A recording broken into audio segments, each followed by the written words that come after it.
কিরণের সাথে বাজার থেকে পাহাড়ি রাস্তা দিয়ে ঘরে ফিরছিল।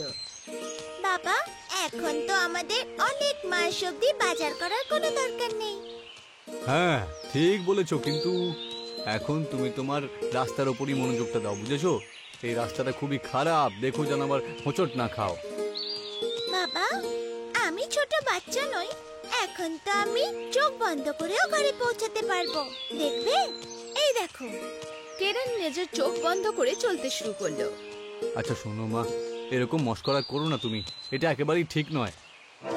তখনই কিরণের পা একটা পাথরে লেগে আরো নিচে পাহাড়ে ঝুলতে শুরু করলো। বাঁচাও, বাঁচাও, আমাকে বাঁচাও, আমি নিচে পড়ে যাব। এই শাল, এই মেয়েটা কি করে বসলো? হ্যাঁ আমি বললাম না দেখে দেখে হাঁটতে তোমাকে। কিরণ পাহাড়ের যে অংশে ঝুলেছিল সেখান থেকে কোনো বিনা লম্বা দড়ির সাহায্যে টেনে নেওয়া মুশকিল ছিল। তোতারাম সাহায্যের জন্য চিৎকার করলো। কেউ কে এখানে আছে আশেপাশে? তোতারাম পাহাড়ের ওপর দিয়ে একজন লোককে যেতে দেখলো। তোতারাম ওর কাছে গেল। এই যে শোনো ভাই, আমার নাম হলো তোতারাম, আমার মেয়ে নিচে পাহাড়ের মধ্যে ঝুলছে, দয়া করে আমাকে সাহায্য করুন।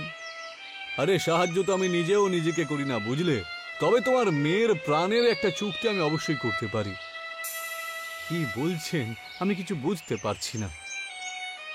আমি হলাম শয়তানি জাদুকর যোগো, আর তুমি যদি চাও যে আমি তোমার মেয়ের প্রাণ রক্ষা করি, তাহলে এর বদলে তোমাকে তোমার স্বাধীনতা আমাকে দিয়ে দিতে হবে। তার মানে তোমাকে আমার চাকর হয়ে সবসময় থাকতে হবে। দাদা, তুমি আমাকে যা বলবে আমি করে দেব, দয়া করে আপনি শুধু আমার মেয়েটাকে রক্ষা করুন, জানেন তো? তোতারামের এইটুকু বলতেই সেই শয়তানি জাদুকর যোগো তোতারামের মেয়ে কিরণকে ওপরে টেনে নিল। আপনাকে অনেক অনেক ধন্যবাদ যে আপনি আমার প্রাণ বাঁচালেন। আরে তোমার উপর আমি কোনো দয়া দেখাইনি, বুঝতে পেরেছো? আসলে ব্যাপারটা হলো, এর বদলে তোমার বাবাকে আমি সারা জীবনের জন্য কেড়ে নিয়েছি তোমার থেকে, বুঝলে? তোমার বাবা এখন আমার, মানে যোগর চাকর। আমি কিছু বুঝিনি বাবা, উনি কি বলছেন? আরে এক এক করে সবাইকে বোঝানোর মতন সময় আমার কাছে নেই, বুঝেছো? বাড়িতে গিয়ে তুমি তোমার মাকে বলে দিও আজ থেকে বাবা আর কখনো বাড়িতে ফিরবে না।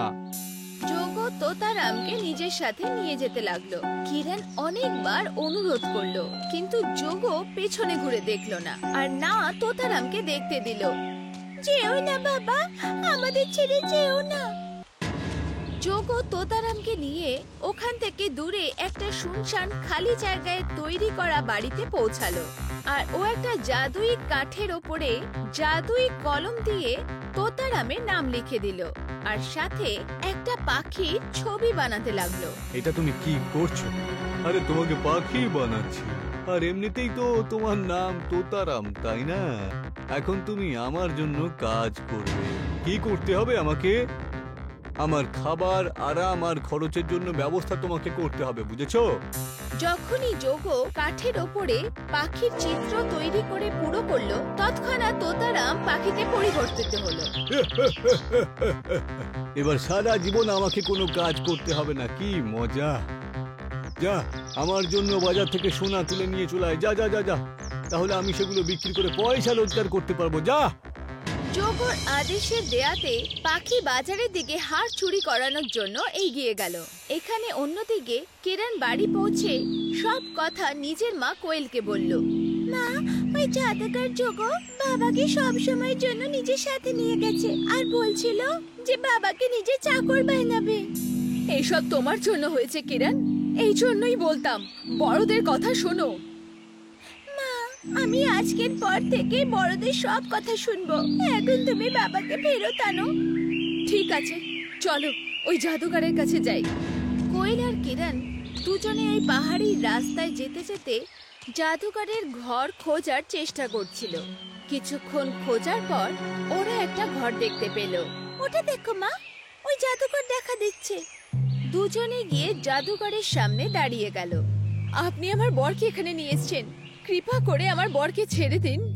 এখন ও আর তোমার স্বামী নয়, ও হলো আমার চাকর পাখি।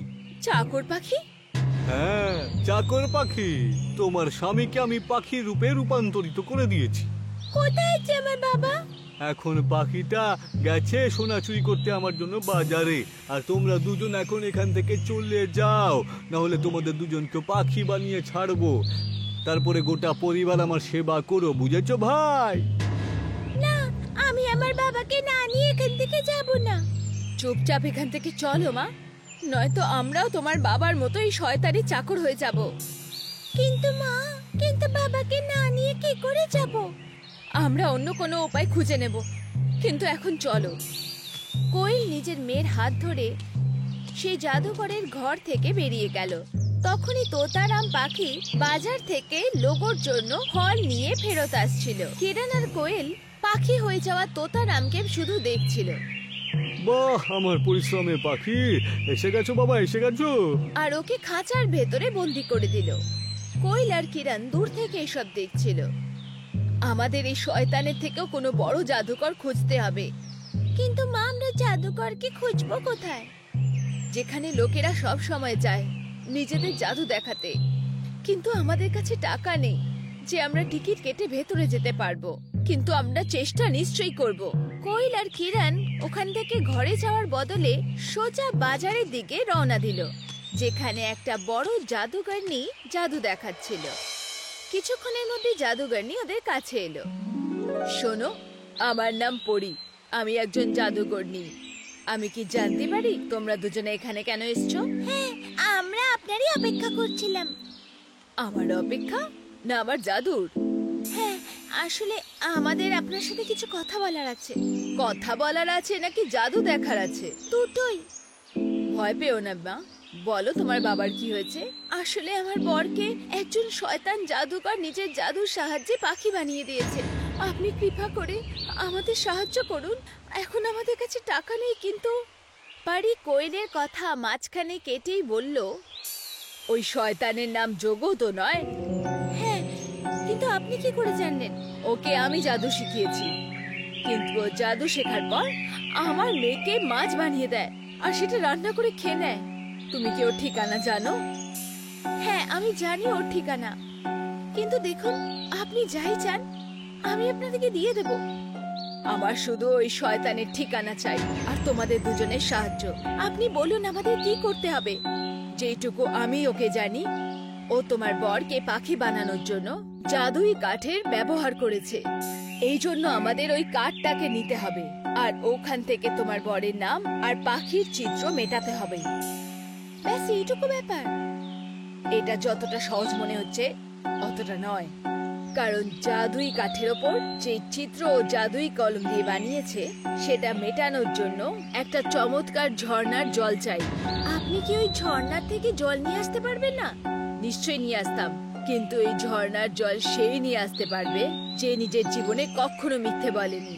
আর আমি আবার জীবনে কিছু মিথ্যে বলেছি, এই জন্য আমি যে জল নিতে যাব ওই ঝর্ণা শুকিয়ে যাবে। ঠিক আছে, তাহলে এই কাজটা আমি করে নিচ্ছি, কারণ আমি কখনো মিথ্যে বলিনি। আপনি আমাকে ঝর্ণার অ্যাড্রেস দিন। পারি কোয়েলকে ঝর্ণার অ্যাড্রেস দিল, আর কোয়েল একটা বোতল নিয়ে চমৎকারী ঝর্ণার কাছে গেল আর বোতলে ওই ঝর্ণার জল ভরে নিয়ে এলো। এখন ওরা তিনজনে যোগর ঘরের দিকে এগিয়ে যাচ্ছে। যোগ নিজের বাড়ির বাইরে খাটিয়া পেতে আরামে ঘুমোচ্ছিল। সামনে ওই খাঁচা রাখা ছিল যেখানে তোতারাম পাখি অবস্থায় বন্দি ছিল। পারি কিরণকে বলল, যাও গিয়ে নিজের বাবাকে খাঁচা থেকে স্বাধীন করে দাও, ততক্ষণ অবধি আমি ওই জাদুই কাঠ খুঁজছি। পারি যোগর ঘরের ভেতরে গেল, যেখানে টেবিলে ওই জাদুই কাঠ আর জাদুই পেন রাখা ছিল। পারি ওই দুজনকে উঠিয়ে আর ঘর থেকে বাইরে বেরিয়ে গেল, আর অন্যদিকে কিরণ খাঁচার কাছে গেল আর ও খাঁচার দরজা খুলে দিল। আর তখনই যোগর চোখ খুলে গেল। শুধুমাত্র এই খাঁচাটা খুলে তুমি তোমার বাবাকে মুক্ত করতে পারবে না খুকি। আরে ওর জন্য আর অন্যরকম জিনিসপত্র লাগবে, বুঝলে? তখনই পারি হাতে সেই জাদুই কাঠ নিয়ে বাইরে বেরিয়ে এলো। ওই জিনিসটা আমার কাছে আছে যোগ্য। পারি বোতলের চমৎকারী জল জাদুই কাঠের ওপর ছেটালো, আর কাঠের ওপরে পাখির চিত্র আর তোতারামের নাম দুটোই মিটে গেল। তোতারাম নিজের পুরনো অবতারে ফেরত এলো। তুমি এটা অনেক অন্যায় করলে পরে। ঠিক আছে, এবার আমি সঠিক কাজ করব। পারি জাদুই কলম দিয়ে কাঠের ওপরে যোগোর নাম লিখলো আর একটা ইঁদুরের ছবি এঁকে দিল, যেটাতে যোগো এখন ইঁদুরে পরিবর্তিত হলো। আর পারি ওই ইঁদুরকে ওই খাঁচার মধ্যে বন্দি করে দিল, যেখানে এতদিন অবধি তোতারাম বন্দি ছিল। এখান থেকে ছাড়া পেয়ে তোতারাম নিজের পরিবারের সাথে আবার ঘরে ফেরত গেল।